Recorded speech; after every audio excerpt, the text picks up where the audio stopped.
Welcome back to Charitha vlogs Ongole. నేను ఈరోజు చెప్పే స్టోరీ ఏంటో తెలుసా?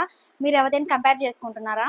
ఒకతో పోల్చుకొని చాలా బాధపడుతున్నారా? మీకు ఇచ్చిన దాంతో సంతృప్తి చెందట్లేదా? అయితే ఈ స్టోరీ వినండి, కంపల్సరీ మాత్రమే ఒకరితో పోల్చుకోవడం పూర్తిగా స్టాప్ చేసేస్తారు. ఇది నేను డిగ్రీ ఫస్ట్ ఇయర్లో ఉన్నప్పుడైతే ఈ స్టోరీ అయితే విన్నాను. ఇది విన్నాకైతే నేను ఒకరితో పోల్చుకోవడం ఎప్పుడు పోల్చుకోలేదు, మానేసా, పూర్తిగా అయితే కట్ చేసేసాను. ఆ స్టోరీ ఏంటో ఈరోజు మీకు ఎక్స్ప్లెయిన్ చేస్తాను. ఖచ్చితంగా మారొచ్చు, మీరు 100% మారొచ్చు అని నేను నమ్ముతున్నాను. వీడియో నచ్చినట్టయితే లైక్ చేయండి, షేర్ చేయండి, సబ్స్క్రైబ్ చేసుకోవడం మర్చిపోకండి. ఓకే, ఇప్పుడు స్టోరీ అయితే స్టార్ట్ చేసేస్తాను. అయితే అనగనగా ఒక అడవి ఉంది. అడవిలో ఒక కాకి బోరున ఏడుస్తూ ఉంటుంది, చాలా బాధపడతా ఉంటుంది. ఇంకా చెట్టు పై నుంచి ఏడుస్తూ ఉంటది కదా. అటుగా వెళ్తున్న స్వామీజీ చూస్తారు. ఆ కాకిని గమనించి, ఓ కాకి, నువ్వు ఎందుకు ఏడుస్తున్నావు? బోరునని ఎందుకు ఏడుస్తున్నావు? చాలా బాధపడుతున్నట్టు నువ్వే, ఎందుకు కాకి అంటే, స్వామీజీ నాకు ఈ బతకాలని లేదు, నన్ను అందరూ చీదరించుకుంటున్నారు, ఉష్ ఉష్ అంటున్నారు, ఈ కాకి ఏం బాగుండదు, ఈ కాకి ఏంది, ఈ కాకి గోల్ ఏందని అందరూ ఉష్ అని తరిమేస్తున్నారు, నాకు అందుకే బతకాలని లేదు అని కాకి అయితే అంటది. ఇంకా స్వామీజీ, దేవుడిచ్చిన దాంతో సంతృప్తి చెందాలి, ఇలా బాధపడకూడదు అనే స్వామీజీ అంటే, అయినా కాకి వినిపించుకోకుండా బోరున వేడుస్తూనే ఉంది. స్వామీజీ అంటారు, కాకి ఏడవద్దు, నేను నీకు సహాయం చేస్తాను, ఏ విధంగా సహాయం చేయమంటావో చెప్పు, అలానే చేస్తాను అనేసి స్వామీజీ అంటారు. ఇంకా కాకి ఏం చేసిద్ది, ఓ స్వామీజీ, నన్ను ఒకవేళ మార్చాలనుకుంటే, నాకు సహాయం చేయాలనుకుంటే నన్ను ఎలా మారుస్తారంటే, ఒక హంసలాగా మార్చండి నన్ను, నేను చాలా హ్యాపీగా బతుకుతాను, నన్ను హంసలా మార్చేసేయండి తొందరగా అనేసి ఆ స్వామీజీతో అయితే కాకి అయితే అంటది. సరే, స్వామీజీ అంటాడు, సరే అలానే మారుస్తా, నువ్వు పోయి హంస కాడికి వెళ్ళి ఆ హంస ఎలా బతుకుతుంది, తన లైఫ్ తో హ్యాపీగా ఉంటుందా లేదా పోయి కనుక్కోనరా, తర్వాత మారుస్తా అనేసి స్వామీజీ అంటారు. ఇంకా కాకి ఎగురుకుంటా హంస దగ్గరికి వెళ్ళిద్ది. ఓ హంస, నువ్వు చూడడానికి చాలా తెల్లగా అందంగా చాలా బాగుంటావు, నువ్వు ఎంతో అందంగా ఉంటావు, నాకు నీలాగా మారాలని ఉంది అనేసి కాకి అంటది. హంస ఏమంటది, నా జీవితం నాకేం నచ్చలేదు, నేను హ్యాపీగా లేను, ఆ రామచిలుక చూడు ఎన్ని రంగులు రంగులు ఉంటదో, ఎంత అందంగా ఉంటుందో, చిలక పలుకులు అంటారు, ఎంత అందంగా ఉంటుందో, నేను అన్ని రంగులు ఉండగా ఈ ప్రపంచంలో ఈ తెల్ల రంగే ఎందుకు, ఒట్టి తెల్ల రంగే, నాకు ఏమి హ్యాపీగా లేదు, నాకు రామచిలుక లాగుందని హంస అంటది. సరే అని కాకి రామచిలుక దగ్గరికి వెళ్ళి, ఓ చిలక, నువ్వు చాలా అందంగా ఉన్నావు, చాలా బాగున్నావు, మనుషులు నిన్ను చూడంగానే ఇష్టపడతారు, నీ పలుకులు అందరికీ నచ్చుతాయి అనేసి రామచిలుకతో కాకి అయితే అంటది. ఇంకా రామచిలుక అంటది, నాకేం నచ్చలేదు, నేను స్వేచ్ఛగా లేను, అందరు నన్ను పంజరంలో పట్టేస్తారు, బంధించేస్తారు, నాకు ఈ లైఫ్ బతకాలని లేదు, నాకు ఇలా ఉండాలని లేదు, నాకు స్వేచ్ఛ అనేదే లేదు అని రామచిలుక అంటది.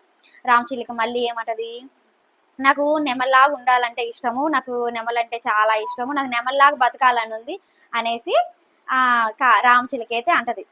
ఇంకా ఆ మాట విన్న కాకి వెంటనే నెమలి దగ్గరికి వెళ్ళిపోయింది. నెమలి కాడికి వెళ్ళంగానే నెమలిని చూడటానికి చాలా మంది వస్తారు, నెమలి బోన్లో ఉంటది. అయితే చాలా మంది వచ్చి చూసేసి వెళ్ళిపోతారు. వాళ్ళు వెళ్ళాక కాకిపోయి, ఓ నెమలి, నువ్వు చూడటానికి చాలా అందంగా ఉన్నావు, నేను చూడటానికి చాలా మంది వస్తారు, వేల మంది వస్తారు, నువ్వు నాతి మారుతుంటే కనులు విందుగుంటది అందరికి, నేను అందరు ఇష్టపడతారు, నీలాగా ఉండాలని ఉంది, నీ లైఫ్ చాలా బాగుంటది నెమలి అనేసి కాకి అంటది.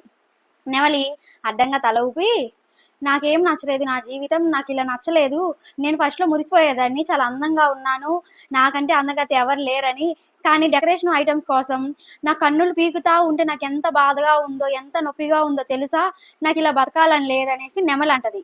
ఇంకా కాకేమంటది, హంసను పోతే హంసను అడిగితే అలానే అనింది, రామచిలకని అడిగితే అదే అనింది, నిన్ను అడిగినా అదే చెప్తున్నావు, ఇంకే పక్షి ఆనందంగా సంతోషంగా ఉంటది, నువ్వు చెప్పు నెమలి అంటే నెమలి అంటది, నాకు నీలాగా బతకాలని ఉంది, కాకిలాగా ఉండాలనిపిస్తుంది, ఎందుకంటే ఈ అడవిలో నువ్వు తప్పించి స్వేచ్ఛగా ఎవ్వరు తిరగరు, నీ అంత ఫ్రీడమ్గా ఎవ్వరు ఉండరు అనేసి నెమలైతే అంటది. ఇంకా అప్పుడు ఆ మాటకి కాకి సంతోషపడిపోయి ఎగురుకుంటా పోయి స్వామీజీ దగ్గరికి వెళ్ళి, స్వామీజీ, నేను ఎవరిలాగా మారాలనుకోవట్లేదు, నేను నాలాగే ఉంటా, నాకు నా జీవితం బాగా నచ్చింది, నాకు నేనే ఉంటాను అనేసి కాకి అంటది. కాకి అనేసి వెళ్ళిపోయింది. అర్థమైందా ఈ స్టోరీ? అంటే ఒకరితో పోల్చుకుంటే మనం ఎప్పుడు హ్యాపీగా ఉండలేం. పోయి పక్కన వాళ్ళని తెలుసుకోవడం వల్ల వాళ్ళది డొల్లా ఎంత ఉందో వాళ్ళ జీవితంలో తెలిసింది. అందుకని కాకి హ్యాపీగా ఉంది. అంటారు కదా, వాళ్ళు ఇల్లు కట్టుకున్నారు, వీళ్ళు ఇల్లు కట్టుకున్నారు, నువ్వేందని పోల్చకూడదు, ఎవరిని పోల్చకూడదు కూడా. మీరు కూడా మీ అభిప్రాయాలు పక్కన వాళ్ళ మీద రుద్దకూడదు.